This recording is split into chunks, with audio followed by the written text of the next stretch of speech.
Hi friends, welcome back to my channel.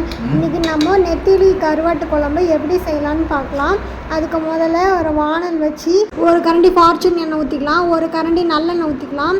எண்ணெய் காஞ்சதும் ஒரு ஸ்பூன் கடுகு, ஒரு ஸ்பூன் சீரகம், ஒரு ஸ்பூன் வெந்தயம் சேர்த்துக்கலாம். இது நல்லா பொரிஞ்சு வரட்டும். நல்லா பொரிஞ்சு வந்த பிறகு 10 பல்லு பூண்டு எடுத்து தட்டி வச்சுருக்கேன், அதையும் சேர்த்துக்கலாம். 5 சின்ன வெங்காயம் எடுத்து தட்டி வச்சுருக்கேன், அதையும் சேர்த்துக்கலாம்.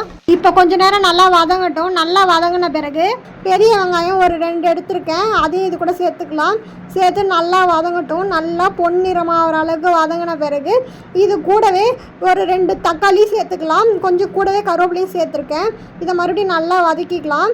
நல்லா வதங்கின பிறகு இது கூடவே ஒரு 5 கத்திரிக்காய் கட் பண்ணி வச்சுருக்கேன், அதையும் இது கூட சேர்த்துக்கலாம். சேர்த்து நல்லா மறுபடியும் இதையும் நல்லா வதக்கிக்கலாம்.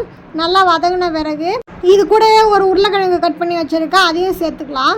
ஒரு 5 நிமிஷத்துக்கு கிளறி விட்டு இதை நல்லா வதக்கி எடுத்துக்கலாம். ஒரு எலுமிச்சை சைஸ் அளவுக்கு புளி எடுத்து நல்லா கரைச்சி வச்சுருக்கிறேன், அதையும் இது கூட சேர்த்துக்கலாம். இது கூட சேர்த்துட்டு நல்லா கிளறி விட்டுக்கலாம். இப்போது இது கூட 1.5 ஸ்பூன் உப்பு, ஒரு 3 ஸ்பூன் மிளகாத்தூள் சேர்த்து நல்லா கலந்து விட்டுக்கலாம்.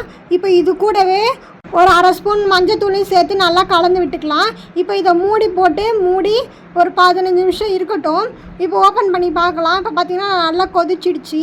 இப்போ மறுபடியும் கிளறி விட்டுட்டு இப்போ இதில் கழுவி எடுத்து வச்சுருக்க நெத்திலி கருவாடை இதில் சேர்த்துக்கலாம். எல்லாத்தையும் சேர்த்துட்டு நல்லா கிளறி விட்டுக்கலாம். நல்லா கலர்னதும் இப்போ இதை ஒரு 15 நிமிஷத்துக்கு மூடி வேக வைக்கலாம். இப்போ ஓப்பன் பண்ணி பார்க்கலாம். இப்போ பார்த்திங்கன்னா நல்லா கொதிச்சிடுச்சு. கொஞ்சம் கருவாடை நல்லா வெந்திருக்கு. இப்போது இதில் வேக வச்ச மொச்சை எல்லாம் சேர்த்துக்கலாம். எல்லாத்தையும் சேர்த்துட்டு மறுபடியும் நல்லா கலரி விட்டுக்கோங்க. இப்போ மறுபடியும் இதை ஒரு 10 நிமிஷத்துக்கு மூடி வேக வச்சு எடுத்துக்கலாம். இப்போ ஓப்பன் பண்ணி பார்க்கலாம். இப்போ பார்த்திங்கன்னா குழம்பு நல்லா ரெடி ஆகிடுச்சு. இப்போ வேக வச்ச முட்டையை இதில் சேர்த்துக்கலாம்.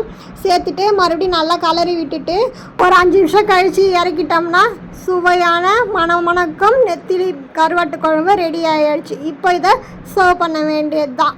சூப்பராக இருக்கும். இதை உங்கள் வீட்லேயும் ட்ரை பண்ணி பாருங்கள். என் சேனல் பிடிச்சா லைக் பண்ணுங்கள், கமெண்ட் பண்ணுங்கள், ஷேர் பண்ணுங்கள், மறக்காமல் சப்ஸ்கிரைப் பண்ணுங்கள். பாய்.